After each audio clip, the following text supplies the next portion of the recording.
दोस्तों आज की वीडियो में मैं आप लोगों से बात करूंगा कि आपका बैंक अकाउंट फ्रीज क्यों हो जाता है, क्या उसके रीजन है।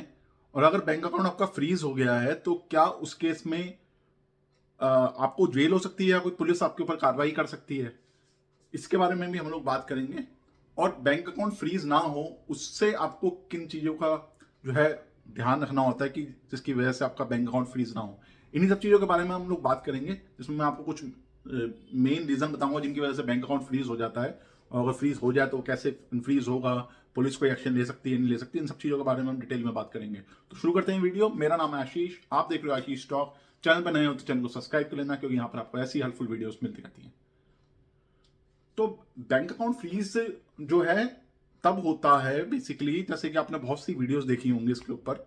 तो बैंक अकाउंट फ्रीज उस केस में होता है। फ्रीज पहले तो समझिए, बैंक अकाउंट फ्रीज मतलब एक चीज रुक गई है वहीं पे, आप कोई भी ट्रांजेक्शन वगैरह नहीं कर सकते, उसे लॉक कर दिया गया है। आप डेबिट नहीं कर सकते, कुछ भी नहीं कर सकते, बैंक अकाउंट यूज नहीं कर सकते, एटीएम यूज नहीं कर सकते, इंटरनेट बैंकिंग यूज नहीं कर सकते, कुछ भी आप अपने बैंक अकाउंट का यूज नहीं कर सकते। तो बैंक अकाउंट उस केस में फ्रीज हो जाता है आपका। अब फ्रीज तब होता है जब आपके पास कोई फ्रॉड तरीके से पैसा आया हो आपके अकाउंट के अंदर। आजकल क्या होता है, जैसे गेमिंग ऐप से लोग गेम खेलते रहते हैं, वहां से पैसे कमा लेते हैं। या कोई जल्दी इनकम अर्न करने वाले ऐप्स होते हैं ना, टेलीग्राम पे टास्क वगैरह होती हैं उल्टी सीधी, कि रिव्यू डाल दो पैसे आ जाएंगे, यहाँ रिव्यू डाल दो वहां पैसे आ जाएंगे। ऐसी भी टास्क होती हैं। तो ये सारी जो है फ्रॉडलेंट टास्क होती हैं, फ्रॉड वाली टास्क होती हैं। तो यहाँ से जो है पैसे आते हैं, सारे जो है फ्रॉड मनी होती है जो फ्रॉड ऐप्स के थ्रू आ रही है।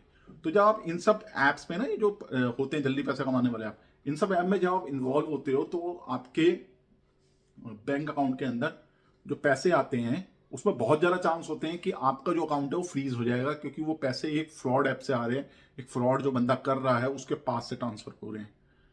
तो वो उस केस में बहुत ज़्यादा प्रोबेबिलिटी बढ़ जाती है कि आपका जो है बैंक अकाउंट जो है बैंक जो है फ्रीज कर देगा। अभी होता किस केस में है, ये जो हमारा साइबर सेल है वो बैंक को एक नोटिस भेजता है कि ये बंदा है, इसके अकाउंट में इस तरीके की ट्रांजेक्शन आई है जो कि सस्पिशियस है, तो आप इसका अकाउंट फ्रीज करो। तो ये ऑर्डर जो होते हैं साइबर सेल से आते हैं, उसके बाद जो है बैंक जो है एक्शन लेता है।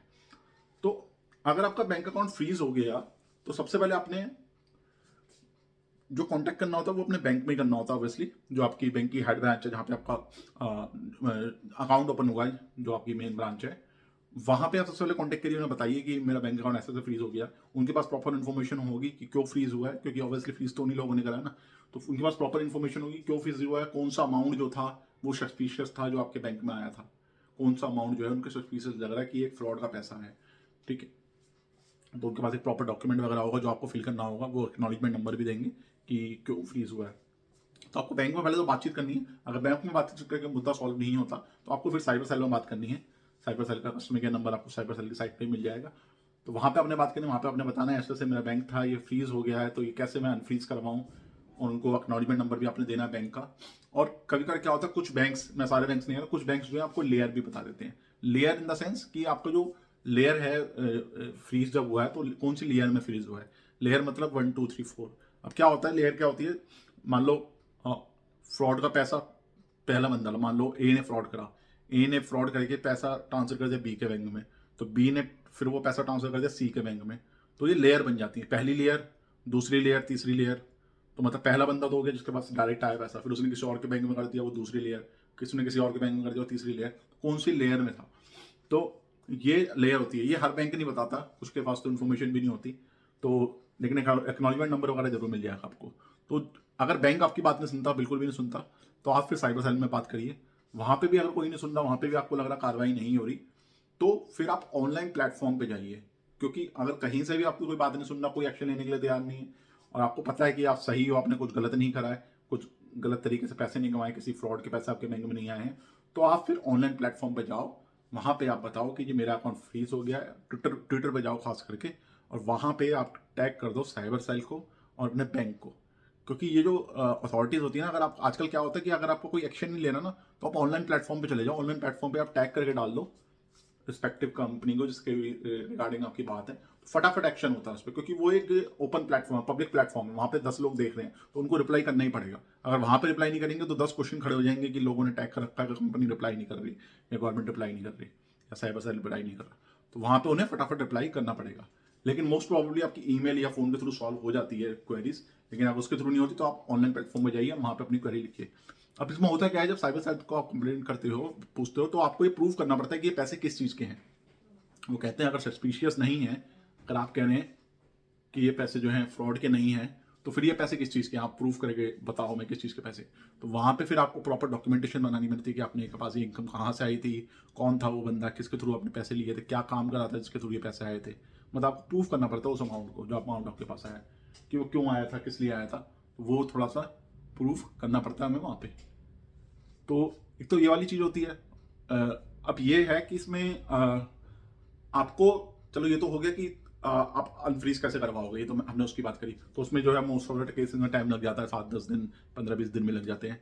या कभी कभी किस होता है कि जो आपका जो सस्पिशियस अमाउंट होता है उसको होल्ड कर लिया जाता है, बाकी अकाउंट वो आपका अनफ्रीज कर देते हैं, बाकी आप यूज़ कर सकते हो। लेकिन वो अमाउंट जो है, जो सस्पिशियस है, वो आपके बैंक में रिफ्लेक्ट नहीं करेगा, बाकी अमाउंट रिफ्लेक्ट करेगा। तो मतलब अगर 10,000 आपके बैंक में 2,000 का अमाउंट सस्पिशियस है, तो 2,000 रिफ्लेक्ट नहीं करेगा, 8,000 का अमाउंट आपके बैंक में रिफ्लेक्ट करेगा। तो डिपेंड करता है केस टू केस कि आपका केस कैसा है। अब ये तो हमने बात कर ली कि अनफ्रीज कैसे होता है।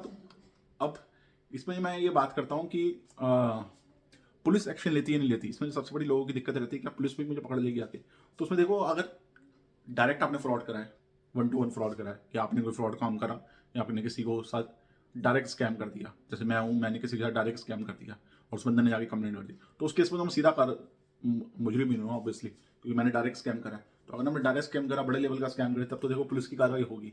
लेकिन अगर आपको बीच में फंसाया जा रहा है, कहीं से आपके पास चौथी, पांचवी लेयर में, तीसरी लेयर में आपके पास आ गया फ्रॉड का पैसा, आपने डायरेक्ट फ्रॉड नहीं करा, वो कहीं से होता हुआ आपके बैंक के अंदर आ गया, तो कोई इतनी चिंता लेने की बात नहीं है। ऐसा कोई पुलिस का केस उसमें होता नहीं है। बस आपको प्रूफ करना पड़ता है अपनी ट्रांजेक्शन को। प्रूफ नहीं करोगे तो आपको पैसे वापस करने पड़ेंगे। अगर आप कह दोगे कि भाई मुझे नहीं पता वो पैसे कहाँ से आए, मैंने तो इस ऐप में पार्टिसिपेट करा था, अर्न करे थे पैसे और यहाँ से पैसे मिल गए थे, अब मुझे नहीं पता वो आगे पैसे कहाँ से रेज हुए थे, क्या हुए थे, तो आपको बस ट्रांजेक्शन को प्रूफ करना पड़ेगा। अगर आप नहीं प्रूफ कर पाए तो आपने जितनी भी इनकम जीती थी वो आपको वापस करनी पड़ेगी। तो बस ये होता है। पुलिस का ऐसा नहीं होता, मैंने भी अभी तक नहीं सुना कि पुलिस ने आपको अरेस्ट कर लिया अगर आपका बैंक फ्रीज हो गया है। तो ऐसी पुलिस की कोई कार्रवाई की बात नहीं होती। बस ये होता है कि बैंक अकाउंट फ्रीज हो जाता है और आपको उस चीज़ को जो है प्रूफ करना पड़ता है कि अब वो पैसे जो हैं कहाँ से आए हैं। तो उसके पुलिस से लेने की, टेंशन लेने की चीज़ में ज़रूरत नहीं है, जब तक कि आप डायरेक्ट 1-on-1 स्कैम ना करो। ये चीज़ों का दूसरा मैंने बचने का तरीका आपको बता ही दिया कि किसी भी गेमिंग ऐप्स में, या ये जो जल्दी पैसा कमाने वाले ऐप्स होते हैं कि 2 दिन में पैसे ज़्यादा कर लो, 3x कर लो, 4x कर लो, ये जो उल्टे सीधे ऐप्स आजकल खुल गए हैं पैसे अर्न करने के, धड़ल्ले चीज़ों की जो है रील बन रही है, मार्केट हो रही है, तो वो ऐप्स जो है ज़रा ध्यान से यूज़ करा करो। पैसे वाले ही थोड़ा बहुत आ जाते हैं, लेकिन उसमें फंसने के, स्कैम होने के और बर्बादी के चांसेस बहुत ज़्यादा होते हैं, मैंने पहले ही बताया है। तो इन तरीके ऐप से आपके पास कौन पैसे भेज रहा है, किस हैंडल से पैसे आ रहे हैं, वेरीफाइड अकाउंट है या नहीं है, उसने पैसे कहाँ से रेस करे हैं, कुछ नहीं पता होता। तो बहुत डिफिकल्ट है ऐसे लोग ऐप्स पर ट्रस्ट करना कि वो इनकम आपको कहाँ से दे रहे हैं। तो इन सब चीज़ों का आपको ध्यान रखना होता है, तो इससे आप जो है अपना बैंक जो है फ्रीज होने से बचा सकते हैं। तो उसमें मैंने आपको बताया कि आप अनफ्रीज कैसे कर सकते हैं, पुलिस की कार्रवाई होती है नहीं होती, कैसे आपको ध्यान रखना है कि आपका बैंक जो है फ्रीज ना हो। तो उम्मीद आपको वीडियो अच्छी लगी। वीडियो को लाइक एंड शेयर जरूर करें। हमारे यूट्यूब चैनल को सब्सक्राइब कर लेना नए हो तो मिलते हैं नेक्स्ट वीडियो में एक और नए टॉपिक के साथ।